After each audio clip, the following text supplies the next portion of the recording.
Good morning, students. കഴിഞ്ഞ ക്ലാസ്സിൽ discuss ചെയ്തത് design of short column with direct load ആണ്. അതിൽ തന്നെ വരുന്ന ഹെലിക്കൽ റീഇൻഫോഴ്സ്മെന്റ് സെക്ഷൻ ആണ് ഇന്ന് ഡിസ്കസ് ചെയ്യുന്നത്. ആസ് പെർ യുവർ സിലബസ് നിങ്ങൾക്ക് പഠിക്കാനുള്ള design of short column with direct load, design of short column with uniaxial bending using SP16, പിന്നെ തിയറി ഓഫ് സെൻട്രൽ കോളം. ഇത്ര ചെറിയ പോർഷൻസേ ഉള്ളൂ കോളത്തിൽ. കഴിഞ്ഞ ക്ലാസ്സിൽ ഡയറക്ട് ലോഡ് വരുന്ന കേസ് 2-3 പ്രോബ്ലം നമ്മൾ ചെയ്തു. ഇനി ഹെലിക്കൽ റീഇൻഫോഴ്സ്മെന്റ് വരുമ്പോൾ ഉണ്ടാകുന്ന ചേഞ്ചസും അതിൽ വരുന്ന ഒരു പ്രോബ്ലം ആണ് ഇന്നത്തെ ക്ലാസ് ഡിസ്കസ് ചെയ്യുന്നത്. ചെറിയ പോർഷൻ ആണ്. അതിനുശേഷം നമുക്ക് അടുത്ത ബാക്കി വരുന്ന ക്ലാസ്സുകളിൽ അടുത്ത പോർഷൻസിലോട്ട് കടക്കാം. ഇന്ന് ഡിസ്കസ് ചെയ്യുമ്പോൾ പ്രത്യേകം പറയാനുള്ളത്, കോളത്തിൽ നേരത്തെ പറഞ്ഞതാണ്, കോളത്തിന്റെ ഡിസൈൻ ഒന്നുകൂടെ സിമ്പിൾ ആണ്. സ്കിപ്പ് ചെയ്യരുത്, കൃത്യമായിട്ട് മനസ്സിലാക്കുക. വളരെ സിമ്പിൾ ആണ്. ഇക്വേഷൻസ് എല്ലാം ഡയറക്റ്റ് കോഡിൽ നിന്ന് എടുക്കാൻ പറ്റും. ഡയറക്റ്റ് വാല്യൂ പുട്ട് ചെയ്ത് ആൻസർ ചെയ്യേണ്ട ആവശ്യമേ ഉള്ളൂ. സ്റ്റെപ്പുകൾ മനസ്സിലാക്കി വെക്കുക. ഒന്നിൽ നിന്നൊന്ന് അടുത്ത സ്റ്റെപ്പ് എങ്ങനെ ചെയ്യാം എന്നുള്ളത് മനസ്സിലാക്കി വെക്കുക. പിന്നീട് പറയാനുള്ളത് SP16 യൂസ് ചെയ്തിട്ടാണ് അടുത്ത ഡിസൈൻ വരുന്നത്. ഈ ആക്സിൽ ബെൻഡിങ് എന്ന് പറഞ്ഞാൽ കുറച്ചുകൂടിയും കേസ് കുറച്ചുകൂടിയും ഡിഫിക്കൽട്ട് ആണ് ചെയ്യാൻ. പക്ഷേ SP16 യൂസ് ചെയ്ത് കഴിഞ്ഞാൽ വളരെ ഈസി ആയിട്ട് ചെയ്യാൻ പറ്റും. അത് SP16 ഉപയോഗിച്ചുള്ള ഡിസൈൻ മാത്രമേ നിങ്ങളുടെ സിലബസിലുള്ളൂ. അപ്പോൾ നമുക്ക് ഹെലിക്കൽ റീഇൻഫോഴ്സ്മെന്റ് വന്നു കഴിഞ്ഞാൽ ഉണ്ടാകുന്ന ചേഞ്ചസും നോക്കാം. ഒരു ഹെലിക്കൽ റീഇൻഫോഴ്സ്മെന്റും ഉള്ള ഒരു കോളം, ഐഡന്റിക്കൽ ആയിട്ടുള്ള രണ്ട് column, one with helical reinforcement and other with lateral tie ആണെങ്കിൽ കോഡ് പറയുന്നത് ഹെലിക്കൽ റീഇൻഫോഴ്സ്മെന്റിന്റെ കോളത്തിന്റെ സ്ട്രെങ്ത് എന്ന് പറയുന്നത് മറ്റതിനേക്കാളും 1.05 ടൈംസ് അധികമായിരിക്കും. ഹെലിക്കൽ റീഇൻഫോഴ്സ്മെന്റ് എന്ന് പറയുന്നത് മോർ ഡക്റ്റൈൽ ആയിരിക്കും. ഹെലിക്കൽ റീഇൻഫോഴ്സ്മെന്റ് പ്രൊവൈഡ് ചെയ്യുമ്പോൾ സീസ്മിക് കണ്ടീഷൻ, അതായത് എർത്ത് കണ്ടീഷനിലേക്ക് ഏറ്റവും ബെറ്റർ ഹെലിക്കൽ റീഇൻഫോഴ്സ്മെന്റ് ആണ്. അപ്പോൾ കോഡ് പറയുന്നത് strength of column with helical reinforcement shall be taken as 1.05 times the strength of similar column with lateral ties if the following relation is satisfied. താഴെ കാണുന്ന relation satisfy ചെയ്ത് കഴിഞ്ഞാൽ helical reinforcement ഉള്ള കോളത്തിന്റെ strength എന്ന് പറയുന്നത് 1.05 times the strength of similar column എന്ന് പറയുന്നത്. അപ്പോ എന്താണ് റിലേഷൻ നോക്കാം.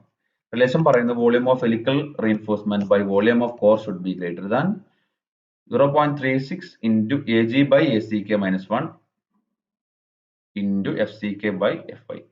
ഓക്കെ, ഇതിൽ അറിയുന്ന ടേമുകളാണ് മെയിൻ ആയിട്ട്.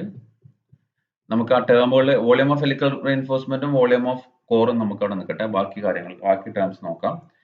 AG എന്ന് പറഞ്ഞാൽ ഏരിയ ഓഫ് ഗ്രോസ് ഏരിയ അറിയാം, കോളത്തിന്റെ ക്രോസ് സെക്ഷൻ ഏരിയ. ACK എന്ന് പറയുന്നത് കോഡിൽ കൊടുത്തിട്ടുള്ളത് AC എന്നാണ്. ഞാൻ ഇവിടെ പ്രത്യേകം മനസ്സിലാക്കാൻ വേണ്ടിയിട്ടാണ് ACK എന്നുള്ളത് പ്രൊവൈഡ് ചെയ്തിട്ടുള്ളത്. ACK എന്ന് ഉദ്ദേശിച്ചത് കോർ ഏരിയയിലുള്ള കോൺക്രീറ്റിന്റെ ഏരിയ മാത്രം. AC എന്ന് പറഞ്ഞാൽ കോൺക്രീറ്റ് ഏരിയ ആണ്. അവിടെ എന്തോ ഏരിയ ഉള്ളതെന്ന് സ്റ്റീലിന്റെ ഏരിയ കുറച്ചതാണ് AC എന്ന് പറയുന്നത്. ACK എന്ന് ഉദ്ദേശിച്ചത് കോറിന്റെ, കോറിലുള്ള കോൺക്രീറ്റിന്റെ ഏരിയ. അതുകൊണ്ടാണ് ഞാൻ K എന്നുള്ളത് നൊട്ടേഷൻ കൂടി ആഡ് ചെയ്തിട്ടുള്ളത്. മുന്നേ ഉള്ള AC കൂടെ കൺഫ്യൂഷൻ ആണെന്ന് കരുതിയിട്ടാണ്. ACK എന്ന് പറഞ്ഞാൽ area of concrete in core for the helically reinforced column measured to the outside diameter of helix. K എന്ന് നോട്ട് ചെയ്യുന്നത് കോർ എന്നുള്ള അർത്ഥത്തിലാണ്. Okay, ACK.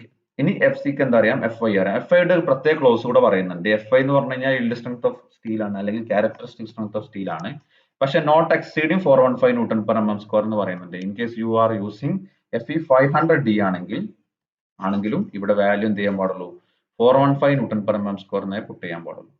ഈ ഇക്വേഷനും കോഡിലുണ്ട്. നിങ്ങൾ കഴിഞ്ഞ ക്ലാസ്സിൽ ഡയറക്ട് ലോഡിന്റെ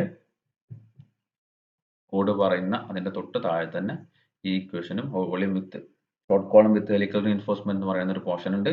അതിലെ ഫസ്റ്റ് സെന്റൻസ് ആണ് ഈ കണ്ട കാര്യങ്ങൾ. ഓക്കെ, ഇനി നമുക്ക് അറിയേണ്ടത് വോളിയം ഓഫ് ഹെലിക്കൽ റീഇൻഫോഴ്സ്മെന്റ് എന്താണെന്നല്ലേ. വോളിയം ഓഫ് ഹെലിക്കൽ റീഇൻഫോഴ്സ്മെന്റ്, ഒരു ഹെലിക്കൽ റീഇൻഫോഴ്സ്മെന്റ് എന്ന് പറഞ്ഞു കഴിഞ്ഞാൽ എന്താ, ഒരു റീഇൻഫോഴ്സ്മെന്റ് ബാർ എന്ന് പറഞ്ഞാൽ എന്താ, ആക്ച്വലി അത് സിലിണ്ടർ ആണല്ലോ അല്ലെ. സിലിണ്ടറിന്റെ വോളിയം എങ്ങനെ കണ്ടുപിടിക്കാം. സിലിണ്ടറിന്റെ വോളിയം എന്ന് പറഞ്ഞു കഴിഞ്ഞാൽ അതിന്റെ cross sectional area into height അല്ലെ. Cross sectional area into height. ഈ ഹൈറ്റ് എന്ന് പറഞ്ഞാൽ എന്താണ്, സോറി, അതിന്റെ പൈ ആർ സ്ക്വയർ എച്ച് അല്ലെ. നമ്മൾ യൂഷ്വലി ഉപയോഗിക്കുന്ന പൈ ആർ സ്ക്വയർ എച്ച് എന്ന് പറഞ്ഞാൽ ഏരിയ ഇൻറ്റു ഹൈറ്റ്. ഇനി വോളിയം ഓഫ് കോർ എന്ന് പറഞ്ഞാൽ അത്രേ ഉള്ളൂ. ഹെലിക്കൽ റീഇൻഫോഴ്സ്മെന്റ് വോളിയം എന്ന് പറഞ്ഞു കഴിഞ്ഞാൽ നമ്മൾ റാപ്പ് ചെയ്ത് പോകുന്ന റീഇൻഫോഴ്സ്മെന്റ് വോളിയം അല്ലെ, അതിന് എത്ര ലെങ്ത് ഉണ്ട് ഇൻറ്റു അതിന്റെ ഏരിയ. ഇനി വോളിയം ഓഫ് കോർ, കോർ എന്ന് പറഞ്ഞാൽ എന്താ, നമ്മൾ പറഞ്ഞു രണ്ട് ഔട്ടർ ടു ഔട്ടർ ലാറ്ററൽ ടൈസിന്റെ ഔട്ടർ ടു ഔട്ടർ വരുന്ന പോർഷൻ ആണ് കോർ. അതിന്റെ ക്രോസ് സെക്ഷൻ ഏരിയ ഇൻറ്റു നമ്മൾ കൺസിഡർ ചെയ്യുന്ന ലെങ്ത്, അതാണ് എന്ത്, വോളിയം ഓഫ് കോർ. അതെങ്ങനെ കണ്ടുപിടിക്കാമെന്ന് നമുക്ക് നോക്കാം. വോളിയം ഓഫ് ഹെലിക്കൽ റീഇൻഫോഴ്സ്മെന്റ് മാത്രമേ ഇതിൽ ഡൗട്ട് ഉണ്ടാവുള്ളൂ. വോളിയം ഓഫ് ഹെലിക്കൽ റീഇൻഫോഴ്സ്മെന്റ് എങ്ങനെ കണ്ടുപിടിക്കാൻ നോക്കാം. നമുക്ക് യൂഷ്വലി ഇവിടെ നമ്മൾ പ്രൊവൈഡ് ചെയ്യാറ് കോളത്തിന്റെ ലെങ്ത് അറിയില്ല എന്നുണ്ടെങ്കിൽ, അല്ലെങ്കിൽ നോർമലി എന്ത് ചെയ്താൽ മതി, ഒരു യൂണിറ്റ് ലെങ്ത് കോളം കൺസിഡർ ചെയ്താൽ മതി. കാരണം volume of helical reinforcement by volume of core ആണ്. രണ്ടിലും വരുന്ന ലെങ്ത് എന്തായിരിക്കും? സെയിം ആയിരിക്കും അല്ലേ? അപ്പോൾ ലെങ്ത് കട്ടായി പോകും. അപ്പൊ നമ്മൾ യൂണിറ്റ് ലെങ്ത്തിലുള്ള എന്ത് ചെയ്താൽ മതി, ഏരിയ യൂണിറ്റ് ലെങ്ത് കോളത്തിന്റെ വോളിയം കണ്ടുപിടിച്ചാൽ മതി. യൂണിറ്റ് ലെങ്ത് എന്ന് പറയുമ്പോൾ നിങ്ങൾ അത് എല്ലാ വാല്യൂ ലാണ് പുട്ട് ചെയ്യുന്നതെങ്കിൽ 1 mm, എല്ലാ വാല്യൂ മീറ്ററിലാണ് പുട്ട് ചെയ്യുന്നതെങ്കിൽ 1 മീറ്റർ. ഓക്കെ. ഇനി എങ്ങനെയാണ് വോളിയം ഓഫ് ഹെലിക്കൽ റീഇൻഫോഴ്സ്മെന്റ് കണ്ടുപിടിക്കാൻ നോക്കാം. Volume of helical reinforcement equal to area of helical bar into length. ഈ ലെങ്ത് എന്ന് പറയുന്നത് എന്താണ്? Area of helical bar into length. ഈ ലെങ്ത് എന്ന് പറഞ്ഞു കഴിഞ്ഞാൽ നേരെ സ്ട്രൈറ്റ് ലെങ്ത് ആണോ? അല്ല, ഹെലിക്കൽ ബാർ ഇങ്ങനെ വളഞ്ഞല്ലേ പോകുന്നത്. അപ്പൊ ഈ വളഞ്ഞിട്ടുള്ള ലെങ്ത് അല്ലെ, അപ്പോൾ ഈ ലെങ്ത്തിനേക്കാളും കൂടുതലായിരിക്കും ഇതിന്റെ ടോട്ടൽ ലെങ്ത്. ഇനി നമ്മുടെ മുന്നിലുള്ള കാര്യം ഈ ലെങ്ത് എങ്ങനെ കണ്ടുപിടിക്കുക എന്നുള്ളതാണ്. ലെങ്ത് എങ്ങനെ കണ്ടുപിടിക്കും? ലെങ്ത് കണ്ടുപിടിക്കാൻ ഏറ്റവും സിമ്പിൾ ആയിട്ട് നമുക്ക് ചിന്തിച്ചാൽ അറിയാം. ഇതില് ഇപ്പൊ നമ്മൾ കൺസിഡർ ചെയ്യുന്നത് യൂണിറ്റ് ലെങ്ത്തിലുള്ള കോളാണ് അല്ലെ. നമുക്ക് അറിയേണ്ടത് ഇതിന്റെ ടോട്ടൽ, ഈ ഒരു യൂണിറ്റ് ലെങ്ത്തിൽ ഇത് എത്ര, ഈ ടേണിന്റെ ടോട്ടൽ ലെങ്ത് എത്രയാണ് അല്ലെ. അതിന് സിമ്പിൾ ആയിട്ടുള്ള ഒരു മാർഗം എന്ന് പറയുന്നത് എന്താണ്? നമുക്ക് ഒരു ടേൺ ഒന്ന് തിരിയുമ്പോൾ, ഒരു ടേൺ ഇങ്ങനെ വന്ന് ഇവിടെ തിരിച്ച് അതേ പൊസിഷനിൽ എത്തുമ്പോൾ ഉള്ള ലെങ്ത് അറിയാമെങ്കിൽ, മാത്രമല്ല ഈ ഒരു യൂണിറ്റ് ഒരു 1 മീറ്റർ ലെങ്ത്തിലുള്ള ടേൺസിന്റെ എണ്ണം, എത്ര ടേൺ ഉണ്ടോ എന്ന് അറിയാമെങ്കിൽ എന്ത് ചെയ്യാൻ പറ്റും? ടോട്ടൽ ലെങ്ത് കണ്ടുപിടിക്കാൻ പറ്റും. അപ്പൊ എന്താണ്? Length of one turn into total number of turns in unit length. അപ്പോ ലെങ്ത് ഓഫ് വൺ ടേൺ എങ്ങനെ കണ്ടുപിടിക്കാം? ലെങ്ത് ഓഫ് വൺ ടേൺ എന്ന് പറഞ്ഞു കഴിഞ്ഞാൽ എന്താ? ആക്ച്വലി നിങ്ങൾ ഈ ഒരു പിക്ചർ നോക്കി കഴിഞ്ഞാൽ മനസ്സിലാവും. ഈ ഒരു പിക്ചർ നമ്മുടെ ഹെലിക്കൽ റീഇൻഫോഴ്സ്മെന്റ് ഇങ്ങനെ ടേൺ ചെയ്ത് വന്ന് അത് ആക്ച്വലി ഈ ഒരു പോയിന്റിൽ എത്തുമ്പോൾ എന്തായി? കറക്റ്റ് 1 ടേൺ ആയി. ഇതാണ് ഒരു പിച്ചിന്റെ ഹൈറ്റ് അല്ലെ. ഈ 1 ടേൺ എന്ന് പറയുമ്പോൾ ഇതിന്റെ പ്ലാൻ എടുത്ത് നോക്കി കഴിഞ്ഞാൽ ഇങ്ങനെ വരും അല്ലെ. 1 ടേൺ എന്ന് പറഞ്ഞു കഴിഞ്ഞാൽ ഈ ഒരു ലെങ്ത് ആണ് അത് ടേൺ ചെയ്യുന്നത്. ഈ ഒരു ലെങ്ത് എന്ന് പറഞ്ഞു കഴിഞ്ഞാൽ എന്താണ്? നമ്മുടെ കോർ ആണല്ലോ അല്ലെ, കോർ ഡയമീറ്റർ ആണല്ലോ അല്ലെ. ഈ കോറിന്റെ പെരിമീറ്റർ ആണ് ആക്ച്വലി എന്ത്? ഈ ലെങ്ത് അല്ലേ. അപ്പൊ ഈ കോറിന്റെ പെരിമീറ്റർ ആണ് ലെങ്ത് ഓഫ് 1 ടേൺ, ഹെലിക്കൽ റീഇൻഫോഴ്സ്മെന്റിന്റെ 1 ടേണിന്റെ ലെങ്ത്. ഇനി നമ്മൾ കൺസിഡർ ചെയ്യുന്ന ലെങ്ത് ഓഫ് കോളത്തിൽ എത്ര ടേൺ ഉണ്ടെന്ന് നോക്കാൻ എന്താ ചെയ്യുക? ഒരു ടേണിന്റെ സ്പേസിങ് എത്ര? അത് പറയുന്നത് പിച്ച് ആണ്. അപ്പോ മൊത്തം എത്ര ടേൺ ഉണ്ടെന്ന് നോക്കാൻ എന്താ ചെയ്യുക? Total length by pitch. അപ്പൊ ഇതാണ് ഇവിടെ ഇക്വേഷൻ എഴുതിയിട്ടുള്ളത്. ലെങ്ത് ഓഫ് കോളം എന്ന് പറഞ്ഞു കഴിഞ്ഞാൽ, sorry, length of helical bar എന്ന് പറഞ്ഞു കഴിഞ്ഞാൽ length of column by pitch അല്ലേ. Length of column by pitch into length of 1 turn. അപ്പൊ എന്ത് കിട്ടി? നമുക്ക് നമ്മൾ കൺസിഡർ ചെയ്യുന്ന കോളത്തിന്റെ ലെങ്ത്തിൽ ഉള്ള ഹെലിക്കൽ റീഇൻഫോഴ്സ്മെന്റിന്റെ ലെങ്ത് കിട്ടി. ഇൻറ്റു ഏരിയ ചെയ്താൽ എന്തായി? അതിന്റെ വോളിയമായി. ഓക്കെ. ഇനി length of 1 turn equal to perimeter of the circle forming centre of helix. ഹെലിക്സിന്റെ സെന്ററിലോട്ടാണ് എടുക്കുക. കാരണം ഇവിടെ നമ്മൾ കോറിന്റെ ഡയമീറ്റർ ആണ് എടുക്കുന്നതെങ്കിലും ഇവിടുത്തെ ഒരു ഡിഫിക്കൽറ്റി വരുന്നത്, കോറിന്റെ ഡയമീറ്റർ എന്ന് പറഞ്ഞാൽ ഔട്ടർ ടു ഔട്ടർ ആണ്. ഔട്ടർ ടു ഔട്ടർ എന്ന് പറയുന്നത് ചെറിയ വ്യത്യാസം മാത്രമേ വരുള്ളൂ. പക്ഷെ ആക്ച്വൽ കേസിൽ അങ്ങനെയാണ് എടുക്കുക. ഔട്ടർ ടു ഔട്ടർ എടുക്കുമ്പോൾ ഇതിന്റെ ഒരു പ്രശ്നം എന്ന് വെച്ചാൽ, ഔട്ടർ ടു ഔട്ടർ എടുക്കുമ്പോൾ ലെങ്ത് എന്ന് പറയുന്നത് ഇത്രയും വരില്ലേ. മാത്രമല്ല ഇന്നർ എന്ന് എടുക്കണമെന്ന് സംശയം വരും. അപ്പോൾ ഇതിന്റെ മോസ്റ്റ് അപ്രോപ്രിയേറ്റ് വരുന്നത് ഹെലിക്കൽ റീഇൻഫോഴ്സ്മെന്റിന്റെ സെന്ററിലോട്ട് നമ്മൾ എന്ത് ചെയ്യുക? ഈ ഒരു ഡയമീറ്റർ എടുക്കുക. ഈ ഒരു എടുക്കുക. നമുക്ക് പ്രോബ്ലം ചെയ്യുമ്പോൾ നമുക്ക് കൂടുതൽ മനസ്സിലാവും. അപ്പോൾ കറക്റ്റ് ആയിട്ട് കിട്ടും. ഇനി നമ്മൾ യൂഷ്വലി നമ്മൾ ലെങ്ത് ഓഫ് കോളം എടുക്കുന്നത് 1 mm ആണ്. വോളിയം ഹെലിക്കൽ റീഇൻഫോഴ്സ്മെന്റ് അത് ഇക്വേഷൻ വൈസ് എഴുതിയാൽ എങ്ങനെ എന്തായാലും നോക്കാം. നമ്മൾ എന്ത് പറഞ്ഞു? Volume of helical reinforcement equal to area of helical reinforcement into length അല്ലെ. ഏരിയ എന്താണ്? π/4 ഇൻറ്റു dh സ്ക്വയർ. dh എന്ന് പറഞ്ഞാൽ diameter of helix. π/4 into dh square into length by spacing. Length എടുക്കുന്നത് 1 mm ആയതുകൊണ്ട് ലെങ്ത് ബൈ സ്പേസിങ് അല്ലെങ്കിൽ pitch. Pitch ആണ് S കൊണ്ട് ഉദ്ദേശിച്ചത് into diameter of perimeter of two the centre of helix അല്ലേ. Diameter of the core up to the centre of helix ആണ് D. അതിന്റെ perimeter pi D അല്ലേ, 2πr അല്ലെങ്കിൽ pi D എന്ന് പറയുന്നത് പെരിമീറ്റർ. ഇതാണ് അതിന്റെ ഇക്വേഷൻ വരിക. V equal to π/4 into D H square into 1/s into pi D. Okay, ഇതാണ് വോളിയം ഓഫ് ഹെലിക്കൽ റീഇൻഫോഴ്സ്മെന്റ്. ഇത്രയേ ഉള്ളൂ ഇതിൽ വരുന്ന മാറ്റങ്ങൾ. ഇനി ഇത് വെച്ചിട്ടുള്ള ഒരു പ്രോബ്ലം കൂടി ചെയ്തു കഴിഞ്ഞാൽ ഓൾമോസ്റ്റ്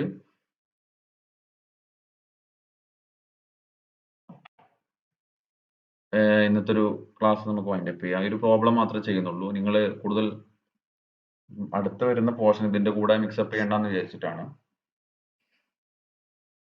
അപ്പോൾ നിങ്ങൾ ഈ ഒരു പ്രോബ്ലം കൂടി ചെയ്തു കഴിഞ്ഞാൽ ബാക്കി വരുന്ന കഴിഞ്ഞ കോളത്തിന്റെ എല്ലാ പ്രോബ്ലം ഒന്നുകൂടി റിവൈസ് ചെയ്യണം, ചെയ്ത് നോക്കണം. വളരെ സിമ്പിൾ ആണ്. നിങ്ങൾക്ക് 9 മാർക്ക് 8 മാർക്ക് ഒക്കെ വളരെ ഈസി ആയിട്ട് സ്കോർ ചെയ്യാൻ പറ്റും.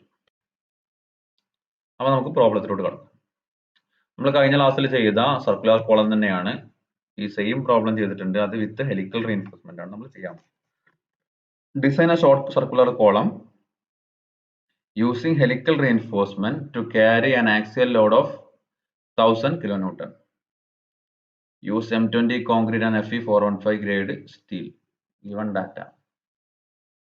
അല്ലേ, നമുക്ക് 1000 kilonewton സെയിം പ്രോബ്ലം തന്നെയാണ് വിത്ത് ഹെലിക്കൽ റീഇൻഫോഴ്സ്മെന്റ്. ഗിവൺ ഡാറ്റ നമുക്കറിയാം. പി എന്ന് പറയുന്നത് ലോഡ് എത്രയാണ്, 1000 kilonewton. FCക്ക് 20 Newton per mm², FI 415 Newton per mm². യൂണിറ്റുകൾ എഴുതാൻ മറക്കരുത്. ഇനി സ്റ്റെപ്പ് 1, ഡിസൈൻ ലോഡ് എന്ന് പറയുന്നത് എത്രയാണ്, 1.5 into service load 1000 into 1.5, you will get value 1500 kilonewton. 1500 kilonewton. Okay, ഇനിയാണ് ചേഞ്ചസ് വരുന്നത്. ഹെലിക്കൽ റീഇൻഫോഴ്സ്മെന്റ് ഉള്ള കോളത്തിൽ 1.05 ടൈംസ് സ്ട്രെങ്ത് കൂടുതലാണെന്ന് നമ്മൾ പറഞ്ഞു കഴിഞ്ഞു. നമ്മൾ ആ വാല്യൂ വെച്ചിട്ട് തന്നെ പ്രോബ്ലം ചെയ്യുന്നു. എന്നിട്ട് അവസാനം സ്പേസിംഗ് കണ്ടു അല്ലെങ്കിൽ പിച്ച് കണ്ടുപിടിക്കുന്നിടത്ത് മാത്രമാണ് അവിടെ റിലേഷൻ ഉപയോഗിക്കുന്നത്. അപ്പോൾ ആ റിലേഷൻ ഉപയോഗിച്ചിട്ടാണ് പിച്ച് കണ്ടുപിടിക്കുന്നത് എന്നുള്ളതുകൊണ്ട് നമുക്ക് എന്ത് ചെയ്യാൻ പറ്റും, ആ റിലേഷന് സാറ്റിസ്ഫൈ ആവുകയും ചെയ്യും. നമുക്ക് 1.05 ടൈംസ് സ്ട്രെങ്ത് അധികം എടുത്ത് പ്രോബ്ലം തുടങ്ങുകയും ചെയ്യാം. അതാണ് ഇങ്ങനെ ചെയ്യുന്നതുകൊണ്ടുള്ള മെച്ചം. അപ്പോൾ നമുക്ക് പി യു എന്ന് പറഞ്ഞു കഴിഞ്ഞാൽ ഇവിടെ 1.05 ടൈംസ് സ്ട്രെങ്ത് 1.05 ടൈംസ് കൂടുതലാന്ന് പറഞ്ഞാൽ എന്താ അർത്ഥം, നേരത്തേക്കാളും സ്ട്രെങ്ത് കൂടുതലാണ്. അപ്പൊ നമുക്ക് എന്ത് ചെയ്യണ്ട, 1500 kilonewton അത്രയും വേണ്ട. ഹെലിക്കൽ റീഇൻഫോഴ്സ്മെന്റ് കൊടുക്കുന്നതോട് കൂടി ഒരു 5% എക്സ്ട്രാ സ്ട്രെങ്ത് കിട്ടി അല്ലേ. അപ്പോ 1.05 കൊണ്ട് ഡിവൈഡ് ചെയ്യുന്ന വാല്യൂവിന് മാത്രം നമ്മൾ എന്ത് ചെയ്താൽ മതി, ഡിസൈൻ ചെയ്താൽ മതി. ഇത് കൺഫ്യൂഷൻ ആവരുത്. അപ്പൊ നമുക്കറിയാം P U equals 0.4 FCK AC plus 0.67 FI AC ഇല്ലേ. ഈ ഇക്വേഷൻ ആണല്ലോ അല്ലെ. ഈ സൈഡ് ലെഫ്റ്റ് സൈഡിലുള്ള പി യു എന്ന് പറഞ്ഞാൽ നമ്മുടെ വരുന്ന അൾട്ടിമേറ്റ് ലോഡ് ക്യാരിങ് കപ്പാസിറ്റി. അപ്പുറത്ത് വരുന്ന ടേംസ് അതിന്റെ സ്ട്രെങ്ത് ആണല്ലോ. ആ സ്ട്രെങ്ത്തിനെ എന്താണ് 5% 1.05 ഇൻക്രീസ് ചെയ്യാണ്. അപ്പൊ ആ റൈറ്റ് സൈഡിൽ മൾട്ടിപ്ലൈ ചെയ്യുന്നത് ഇങ്ങോട്ട് വരുമ്പോൾ ഡിനോമിനേറ്ററിൽ വന്നു എന്ന് മാത്രം. അങ്ങനെ കൺസിഡർ ചെയ്താലും മതി മനസ്സിലാത്തവരുണ്ടെങ്കിൽ. അതായത് 1.05 കൊണ്ട് ഡിവൈഡ് ചെയ്ത വാല്യൂ കൊണ്ട് നമ്മൾ എന്ത് ചെയ്താൽ മതി, ഡിസൈൻ ചെയ്താൽ മതി. ഇനി സ്റ്റെപ്പ് 2, നമ്മൾ യൂഷ്വൽ സ്റ്റെപ്പ് തന്നെ, assuming E minimum is less than 0.05 d. അതുകൊണ്ടാണ് നമ്മൾ അങ്ങനെ എടുക്കുന്നത്. ഈ മിനിമത്തിന്റെ ഡയമെൻഷൻ ഒന്നും തന്നിട്ടില്ല, നമുക്ക് കുളത്തിന്റെ ഡയമെൻഷൻ ഒന്നും തന്നിട്ടില്ല. അതുകൊണ്ട് 0.05 d എത്രയാണ് വാല്യൂ എന്ന് വരുന്നത് നമുക്ക് ചെക്ക് ചെയ്യാനൊന്നും കഴിയില്ല. അതുകൊണ്ട് നമ്മൾ അസ്യൂം ചെയ്യുന്നു. അതുപോലെ തന്നെ സ്റ്റീലിന്റെ ഏരിയ തരാത്തതുകൊണ്ട് 1% സ്റ്റീൽ അസ്യൂം ചെയ്യുന്നു. AS equal to 0.01 AG, AC equal to 0.99 AG. നമ്മൾ ഇക്വേഷനിൽ ആ വാല്യൂ സബ്സ്റ്റിറ്റ്യൂട്ട് ചെയ്യുന്നു. PU equal to 0.4 FCK AC plus 0.67 FI AC. നമ്മുടെ വാല്യൂ അല്ലെ, നേരത്തെ ഇക്വേഷൻ ക്വസ്റ്റ്യനിൽ ഏതായിരുന്നു, 1500 ആണ് ഇവരെ പ്രൊവൈഡ് ചെയ്തെങ്കിൽ ഇവിടെ എത്രയേ ഉള്ളൂ, 1428.57. എന്താണ് കാരണം, ഹെലിക്കൽ റീഇൻഫോഴ്സ്മെന്റ് 1.05 ടൈംസ് സ്ട്രെങ്ത് അധികമാണ് അല്ലെ. ശരിക്കും ഈ ഒരു പോർഷനിൽ വരുന്ന ടേം ആണ് അത്, അതാ അപ്പുറത്തോട്ട് ഡിനോമിനേറ്ററിൽ കൊണ്ടുപോയി. ഓക്കെ, സ്വാഭാവികമായിട്ടും ഏരിയ ഓഫ് സ്റ്റീൽ നേരത്തെ കിട്ടിയതിനേക്കാളും കുറയും അല്ലെ.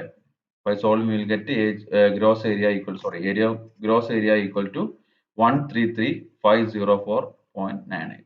ഗ്രോസ് ഏരിയയുടെ വാല്യൂ നമുക്ക് കിട്ടി. ഇക്വേഷൻ സോൾവ് ചെയ്യാൻ വളരെ സിമ്പിൾ ഇക്വേഷൻ ആണ്.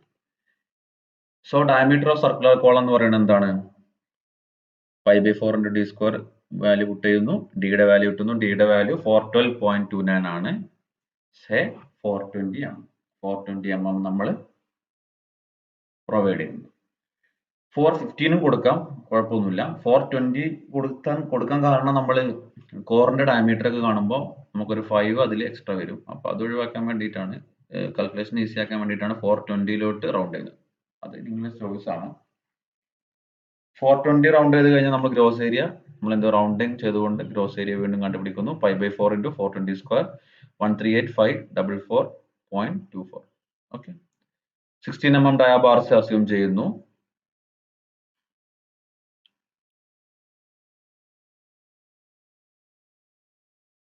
%% സ്റ്റീലാണ് നമ്മൾ അസ്യൂം ചെയ്തത്. അതുകൊണ്ട് തന്നെ അതിന്റെ 1% എന്ന് പറയുമ്പോൾ 1385.4 by 5/4 × 16 square you will get 6.89. അതായത് നമ്മൾ 7 ബാർ അസ്യൂം ചെയ്തു. നമ്മൾ കഴിഞ്ഞ ക്ലാസ്സിൽ കിട്ടിയത് 8 ബാർ ആയിരുന്നു അല്ലേ? ബാറിന്റെ എണ്ണം ഒന്ന് കുറഞ്ഞു, കാരണം ഹെലിക്കൽ റീഇൻഫോഴ്സ്മെന്റ് ആയത് കാരണം അല്ലേ? AC = 5/4. നമ്മൾ ആക്ച്വലി AC കണ്ടുപിടിക്കുന്നു. 5/4 × 16 square × 7 you will get the value 1407.43 mm. അപ്പോൾ നമ്മൾ ഡിസിഷൻ റിസൾട്ട് ആയി. So provide longitudinal bars are 16 mm of dia, 7 numbers. Provide 7 bars of 16 mm dia. Design കഴിഞ്ഞു. ഇനി നമുക്ക് ട്രാൻസ്വേഴ്സ് റീഇൻഫോഴ്സ്മെന്റ്, അതിന്റെ പിച്ച് കാര്യങ്ങളാണ് അടുത്ത ഡിസൈൻ ചെയ്യാനുള്ളത്. Okay, helical reinforcement step 4. നമ്മൾ ഇവിടെ യൂസ് ചെയ്യുന്നത് 8 mm dia HYST bars for helical reinforcement നമ്മൾ യൂസ് ചെയ്യാണ് എങ്കിൽ നമ്മൾ പറഞ്ഞു കോളത്തിന്റെ മിനിമം നോമിനൽ കവർ എന്ന് പറയുന്നത് 40 mm ആണ്. 40 mm കവർ അസ്യൂം ചെയ്ത് കഴിഞ്ഞാൽ ഔട്ട്സൈഡ് ഡയമീറ്റർ ഓഫ് ഹെലിക്സ് അല്ലേ? നമ്മൾ ആ കോറിന്റെ ഡയമീറ്റർ എന്ന് പറഞ്ഞാൽ എന്താണ്? ടോട്ടൽ ഡയമീറ്ററിൽ നിന്നും രണ്ട് സൈഡിലെ നോമിനൽ കവർ കുറച്ചു. അപ്പോൾ 420 - 2 × 40 you will get the value 340 mm. Area of core എന്താണ്? 5/4 × 340.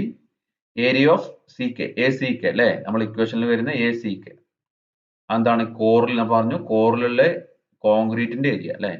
അപ്പൊ കോറിന്റെ ഏരിയ എന്ത് ചെയ്താൽ മതി? അത് സ്റ്റീലിന്റെ ഏരിയ കുറച്ചാൽ മതി. കോറിന്റെ ഏരിയ എത്രയാ? 5/4 × 340 സ്ക്വയർ, ഈ ഡയമീറ്ററിന്റെ സ്ക്വയർ, -1407.43. എന്താണ്? സ്റ്റീലിന്റെ ഏരിയ നമ്മളോട് കണ്ടുവച്ചിട്ടുണ്ട്. ഈ വാല്യൂ ആണ് 1407.43. ഏരിയ ഓഫ് സ്റ്റീൽ കുറച്ച് കഴിഞ്ഞാൽ നമുക്ക് എന്ത് കിട്ടും? ACK കിട്ടും 89384.6. ഇനി നമ്മൾ ആ വാല്യൂസ് ഇതിൽ പുട്ട് ചെയ്യാണ്. അതിന് മുന്നേ എന്ത് ചെയ്യണം? വോളിയം ഓഫ് ഹെലിക്കൽ റീഇൻഫോഴ്സ്മെന്റും കാര്യങ്ങളൊക്കെ കണ്ടുപിടിക്കണം. അപ്പോൾ നമുക്ക് ഈ വാല്യൂ ഇതിൽ പുട്ട് ചെയ്തു. Okay, volume of helical reinforcement നമ്മൾ ഇക്വേഷൻ പറഞ്ഞു. 5/4 dh² × 1/s × πd. 5/4 × 8 എന്താണ് 8 എടുക്കാൻ കാരണം ഹെലിക്കൽ റീഇൻഫോഴ്സ്മെന്റ് ഡയമീറ്റർ ആണ്, ഇൻറ്റു 1/s.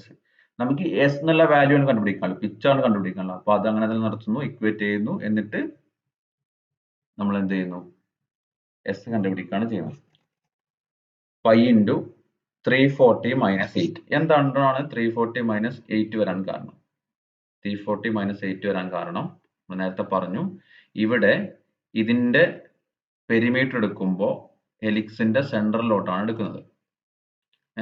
അപ്പൊ കോറിന്റെ ഡയമീറ്ററിൽ നിന്നും ഇവിടെ ഹെലിക്സിന്റെ ഡയമീറ്ററിന്റെ പകുതിയും ഇവിടെ ഹെലിക്സിന്റെ ഡയമീറ്ററിന്റെ പകുതിയും കുറച്ച് കഴിഞ്ഞു. അപ്പൊ രണ്ട് പകുതിയായ ഒരു ഫുൾ ആയി. അപ്പോൾ 340 - 8 അല്ലേ? അതുകൊണ്ടാണ് 340 - 8 എടുത്തത്. ഈ ഡി എന്ന് പറയുന്നത് കൺഫ്യൂസ്ഡ് ആവരുത്. ഒരുപാട് ഡിയും കാര്യങ്ങളുള്ളതുകൊണ്ട് കൺഫ്യൂസ്ഡ് ആവരുത്. നൊട്ടേഷൻസ് ചെയ്തിട്ടില്ലെങ്കിൽ നിങ്ങൾ വാല്യൂ നൊട്ടേഷൻസ് നിങ്ങൾക്ക് യൂസ് ചെയ്യാം. വേണമെങ്കിൽ ഇവിടെ സിന്നോ DC എന്നോ എന്തും കൊടുക്കാം. അങ്ങനെ കൃത്യമായി നൊട്ടേഷൻ ഒന്നും കോഡിൽ പറഞ്ഞിട്ടില്ല. അതുകൊണ്ട് തന്നെ വാല്യൂ എടുക്കുന്നത് കറക്റ്റ് ആവുക. 340 - 8 തന്നെ എടുക്കണം. നമ്മുടെ ഹെലിക്സിന്റെ സെന്ററിലോട്ടാണ് ഇവിടെ ഡയമീറ്റർ എടുക്കുന്നത്. എന്തുകൊണ്ടാന്ന് വെച്ചാൽ ആ ഒരു ടേണിന്റെ ലെങ്ത് ആണല്ലോ നമ്മൾ എടുക്കുന്നത്. അപ്പോൾ അതിന്റെ സെന്ററിലോട്ട് എടുക്കുമ്പോഴാണ് അത് കറക്റ്റ് വരിക. ഔട്ടർ എടുത്തു കഴിഞ്ഞാലും ഇന്നർ എടുത്തു കഴിഞ്ഞാലും വ്യത്യാസം വരും. you will get the value 52427.34/s. അത്രയും mm³ ആണ് വോളിയം ഓഫ് ഹെലിക്സ്. ഇനി വോളിയം ഓഫ് കോർ എത്രയാ? വോളിയം ഓഫ് കോർ നമ്മൾ കണ്ടുവച്ചിട്ടുണ്ട് 5/4 × 340 സ്ക്വയർ അല്ലേ? you will get the value 89384.6 mm³. അങ്ങനെ നമ്മൾ ഇക്വേഷന്റെ ലെഫ്റ്റ് ഹാൻഡ് സൈഡിലുള്ള volume of helical reinforcement by volume of core ചെയ്യുന്നു. You will get the value 52427.34 by S into 89384.6. അത് solve ചെയ്ത് കഴിഞ്ഞാൽ 0.5865 by S എന്നുള്ള വാല്യൂ കിട്ടും. ഇനി ഇക്വേഷന്റെ റൈറ്റ് ഹാൻഡ് സൈഡ് ആണ് നമ്മൾ ചെയ്യുന്നത്. 0.36 AG by ACK minus 1 into FCK by FI. ആ വാല്യൂ എല്ലാം നമ്മൾ കണ്ടുപിടിച്ചു.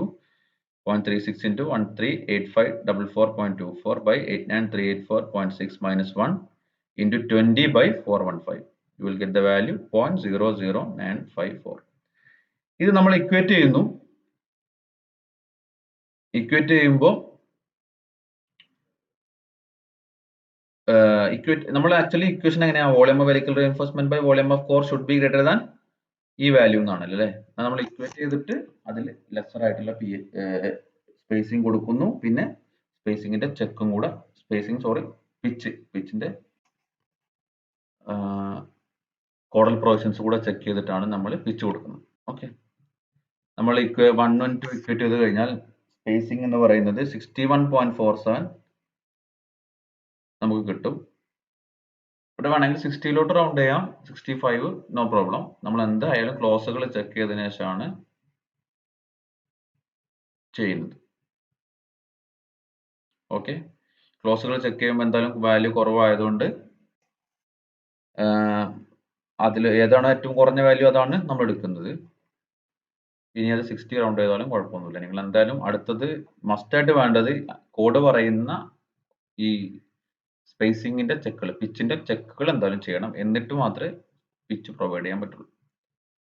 ആസ് പെർ IS കോഡ് നമുക്കറിയാം മാക്സിമം പിച്ച് എന്ന് പറഞ്ഞാൽ 75 mm അല്ലെങ്കിൽ 1/6 ഓഫ് കോർ ഡയമീറ്റർ അല്ലെങ്കിൽ 300 mm. ഇതിൽ ഏതാണോ ചെറിയ വാല്യൂ അതിനേക്കാളും കുറവായിരിക്കണം എന്ത് പിച്ചിന്റെ വാല്യൂ. അപ്പൊ നമുക്കറിയാം 75 mm 1/6 ഓഫ് കോർ ഡയമീറ്റർ എന്ന് പറഞ്ഞാൽ 340/6. You will get the value 56.7. പിന്നെ 300 56.7 ആണ് ഇതിൽ ഏറ്റവും കുറഞ്ഞ വാല്യൂ.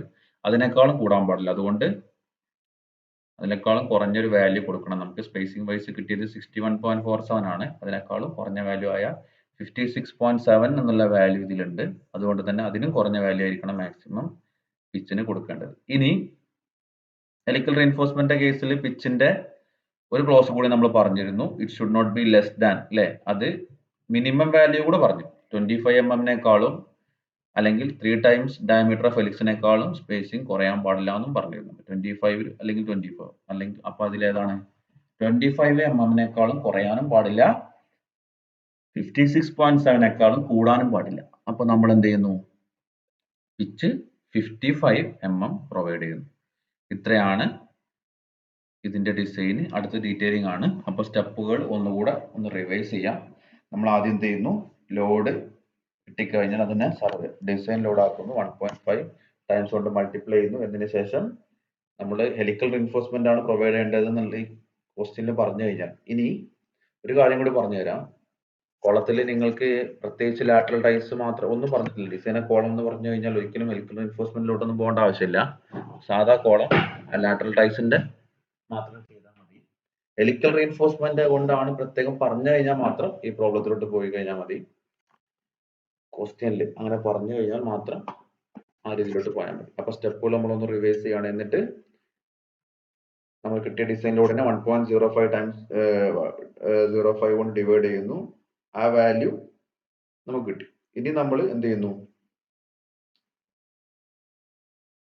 ഈ മിനിമം 0.05 ഡിനേക്കാളും കുറവാണെന്ന് അസ്യൂം ചെയ്യുന്നു.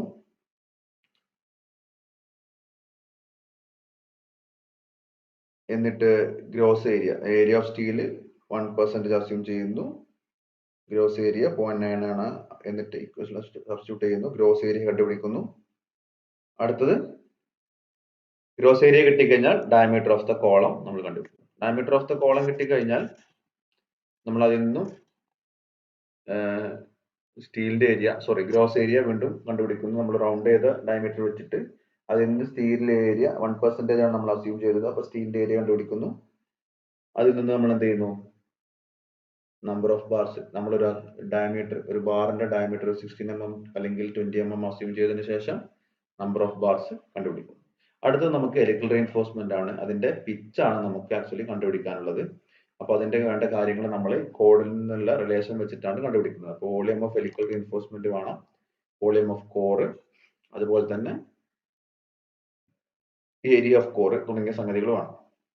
അവിടെ വോളിയം ഓഫ് ഹെലിക്കൽ റീഇൻഫോഴ്സ്മെന്റ് കണ്ടുപിടിക്കുമ്പോഴാണ് നമ്മൾ കുറച്ചുകൂടി ശ്രദ്ധിക്കേണ്ടത്. അവിടെ എന്താണ് ഇക്വേഷൻ എന്താണ്? π/4 into D square H into 1/s into pi D. ഇവിടെ D square H D square H അല്ല D H square. D H square എന്ന് പറയുന്നത് ഡയമീറ്റർ ഓഫ് ഹെലിക്സ് ആണ് ഉദ്ദേശിക്കുന്നത്. അത് നിങ്ങൾക്ക് നൊട്ടേഷൻസ് ഇല്ലെങ്കിലും ഞാൻ മനസ്സിലാൻ വേണ്ടി ഡി എച്ച് സ്ക്വയർ എന്നുള്ളത് പ്രൊവൈഡ് ചെയ്തിട്ടുണ്ട്. ഇപ്പോൾ ഡയമീറ്റർ ഓഫ് ഹെലിക്സിന്റെ ഏരിയ അല്ലെ, ആ ഹെലിക്സിന്റെ ക്രോസ് സെക്ഷണൽ ഏരിയ. പിന്നെ എസ് എന്ന് പറയുന്നത് പിച്ച് ആണ്. ഡി എടുക്കുമ്പോൾ ശ്രദ്ധിക്കണം, ഡയമീറ്റർ ഹെലിക്സിന്റെ സെന്ററിലോട്ടാണ് നമ്മൾ എടുക്കുന്ന ഡയമീറ്റർ. അവിടെ ഒരു ടേണിന്റെ ലെങ്ത് കണ്ടുപിടിക്കാം. ഓക്കെ, അതാണ് പൈ ഡി. എന്നിട്ട് വോളിയം ഓഫ് ഹെലിക്കൽ റീഇൻഫോഴ്സ്മെന്റ് കണ്ടുപിടിക്കുന്നു. വോളിയം ഓഫ് കോർ എന്ന് പറഞ്ഞു കഴിഞ്ഞാൽ കോറിന്റെ ഡയമീറ്റർ എത്രയാണ്? ഡയമീറ്റർ ഓഫ് കോഡിങ്ങിന്റെ ഇടയിൽ ചെറിയൊരു തടസ്സം ഉണ്ടായിട്ടുണ്ട്. ഓക്കെ, നമ്മൾ പറഞ്ഞെടുത്തത് ഹെലിക്കൽ റീഇൻഫോഴ്സ്മെന്റിന്റെ വോളിയം കണ്ടുപിടിക്കുന്ന കേസാണ്. അവിടെ ഡയമീറ്റർ എടുക്കുമ്പോൾ സെന്ററിലോട്ട് എടുക്കണം. പിന്നീട് നമ്മൾ വോളിയം ഓഫ് കോർ നമ്മൾ കണ്ടുപിടിച്ചു. അതിനുശേഷം അപ്പുറത്തുള്ള റിലേഷൻ അല്ലേ, ആ ടേംസിൽ അവിടെ പുട്ട് ചെയ്യുന്നു. എന്നിട്ട് ഇക്വേറ്റ് ചെയ്ത് സ്പേസിംഗ് കണ്ടുപിടിക്കുന്നു, അല്ലെങ്കിൽ പിച്ച് കണ്ടുപിടിക്കുന്നു. പിച്ച് കണ്ടുപിടിച്ചതിന് ശേഷം നമ്മൾ ആസ് പെർ കോഡുള്ള ചെക്ക്, മാക്സിമത്തിന്റെയും മിനിമത്തിന്റെയും ചെക്കുകൾ ചെയ്യുന്നു. മാക്സിമം എത്രയാണ് വാല്യൂ പോകാൻ പാടില്ല? 75 mm, അല്ലെങ്കിൽ 1/6 ഓഫ് കോർ ഡയമീറ്റർ, അല്ലെങ്കിൽ 300 mm. ഇതിൽ ഏതാണോ ചെറിയ വാല്യൂ അത് എടുക്കുന്നു. മിനിമം വാല്യൂ കൂടെ ചെക്ക് ചെയ്യുന്നു. മിനിമം വാല്യൂ പറയുന്നത് 25 mm, അല്ലെങ്കിൽ 3 times ഡയമീറ്റർ ഓഫ് ഹെലിക്സ്. ഇതിൽ ഏതാണോ വലുത് അതിനേക്കാളും കുറയാനും പാടില്ല. ആ രണ്ടും കൂടെ ചെക്ക് ചെയ്യുന്നു. അങ്ങനെ നമുക്ക് എന്ത് ചെയ്യുന്നു? വാല്യൂ നമ്മൾ പ്രൊവൈഡ് ചെയ്യുന്നു. അടുത്തത് ആസ് യൂഷ്വൽ നമ്മുടെ ഡീറ്റെയിലിംഗ് ആണ്.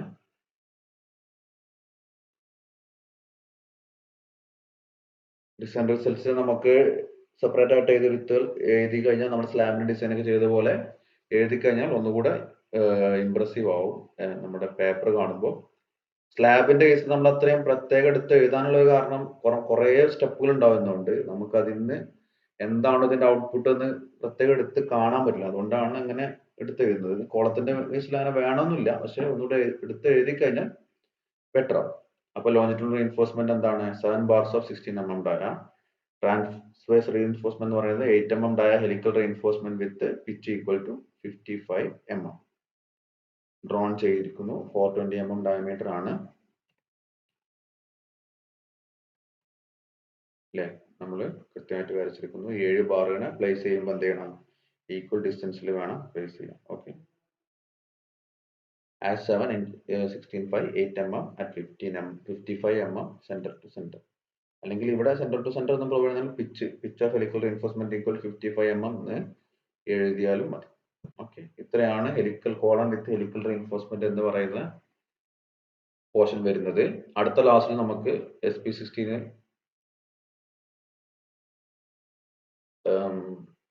ഉപയോഗിച്ചിട്ടുള്ള യൂണിയാക്സിൽ ബെൻഡിങ്ങിന്റെ കേസ്, ഷോർട്ട് കോളത്തിന്റെ തന്നെ ആ ഡിസൈനിലോട്ട് കടക്കാം. SP16 എല്ലാവരുടെയും കയ്യിലുണ്ടെന്ന് വിചാരിക്കുന്നു. ഇല്ലെങ്കിൽ PDF ഡൗൺലോഡ് ചെയ്യാൻ കിട്ടും. ഗൂഗിൾ സെർച്ച് ചെയ്താൽ മതി SP16 എന്നുള്ളത്. അത് വെച്ചിട്ടാണ് അടുത്ത ക്ലാസ്സിൽ ചെയ്യുന്നത്. SP16 ഉപയോഗിക്കുമ്പോൾ വളരെ സിമ്പിൾ ആണ്. അതിൽ തന്നെ കുറെ ഡിസൈൻ എക്സാമ്പിളുകൾ വരെ ഉണ്ടാവും. അത് നോക്കി ജസ്റ്റ് വാല്യൂ മാറ്റി കൊടുത്ത് നമ്മളെ ക്വസ്റ്റ്യൻ അനുസരിച്ചുള്ള വാല്യൂ ഇട്ട് കൊടുത്താൽ മാത്രം മതി. എനിവേ,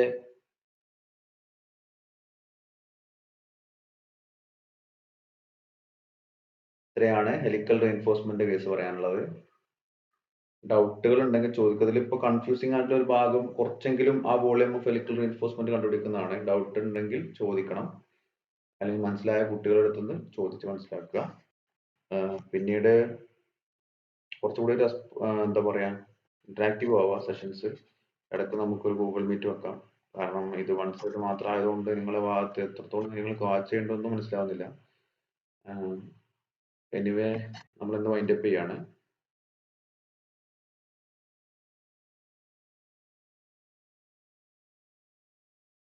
കഴിഞ്ഞാൽ ഗൂഗിൾ ക്ലാസ് റൂമിൽ PDFs ഒക്കെ ഇടുന്നുണ്ട്. അത് നിങ്ങൾ നോട്ട് ചെയ്യുക. ഒന്നും കൂടെ റീഡ് ചെയ്യുക. അറ്റൻഡൻസ് ഗൂഗിൾ ഫോമിൽ സബ്മിറ്റ്. Anyway thank you.